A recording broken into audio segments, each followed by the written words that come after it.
there, friends. Rebecca here, the Dragon Librarian from Farmington Community Library.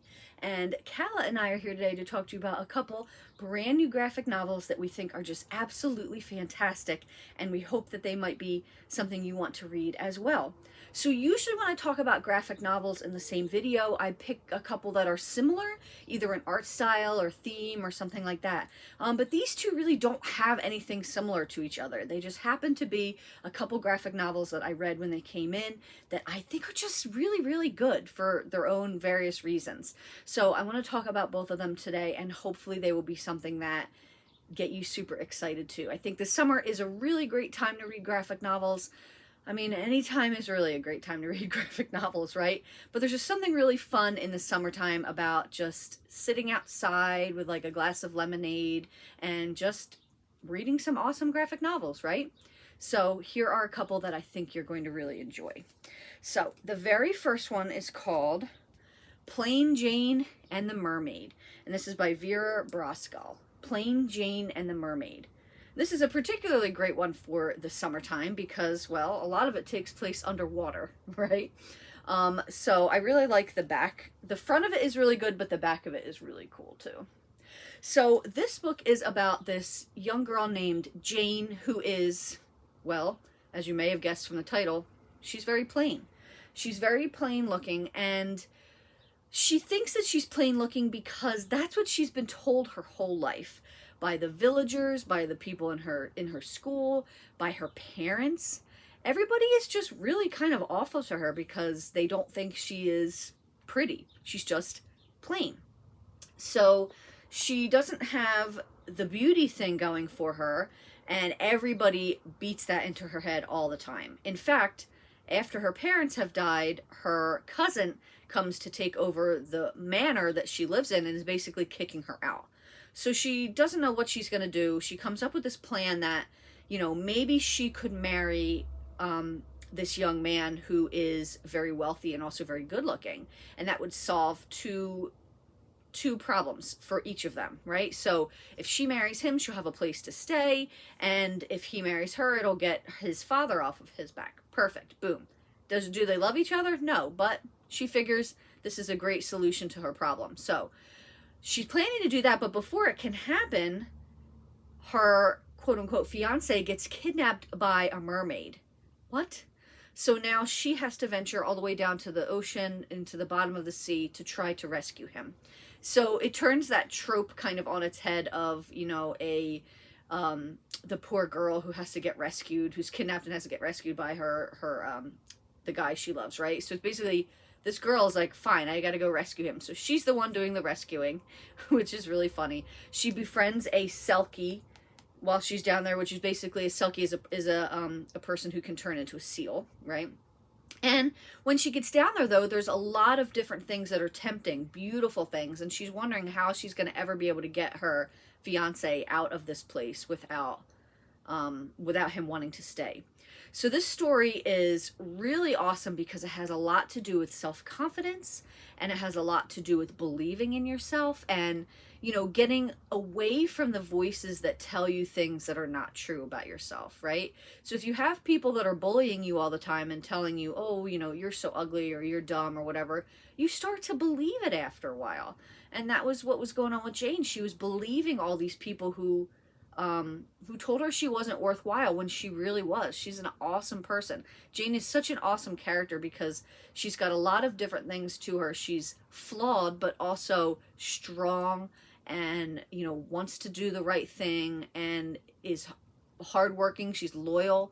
She's just an awesome character. And the art in this is really great.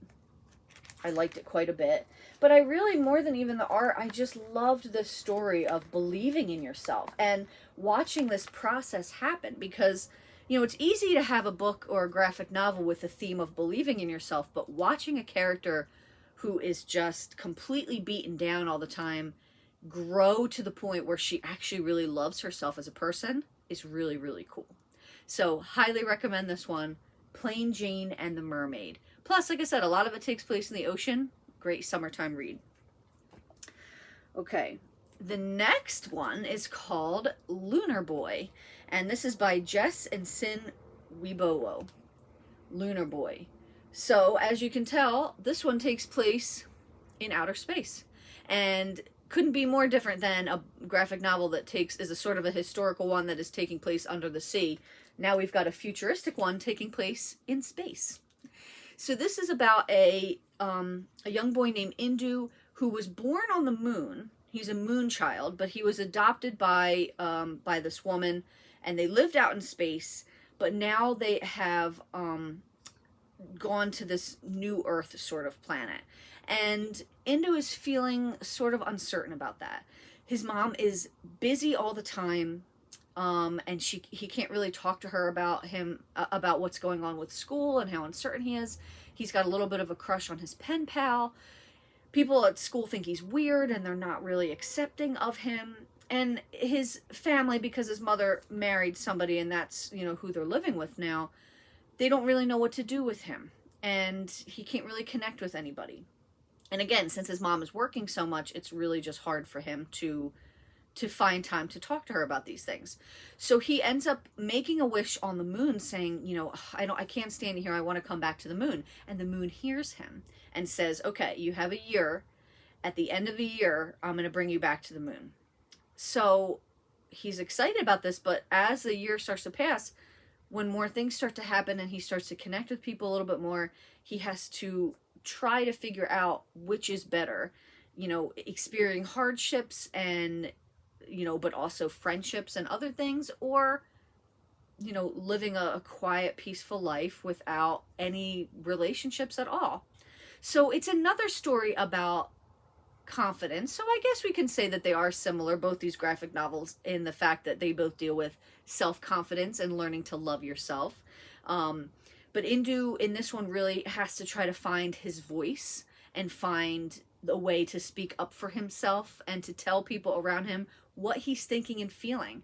Which is an important lesson, right? Because how are people around you, the people that love you, supposed to know what's going on with you if you don't tell them, right? So this is another really awesome story about Indu just, experiencing life. It's got a lot of stuff, even though he's living on the moon and different planets and stuff like that. It's stuff we can all identify with, I think, right? Being a new person at school, trying to navigate friendships and relationships and all kinds of stuff like that. It's all universal feelings, right? And I particularly love the artwork in this. I think that it's just really beautiful. A lot of the colors are very soft and it's just an absolutely gorgeous graphic novel. Highly recommend it. Lunar Boy. Well, that's what we've got for you guys today. I hope that they both sound really fun and might be something you want to check out this summer. Like I said, graphic novels are perfect for the summer, especially if you're looking for some stuff to pad out your summer reading time. And both of these are available at Farmington Community Library, so you can feel free to stop by and check them out. Thank you so very much for watching, friends, and have a wonderful rest of the day.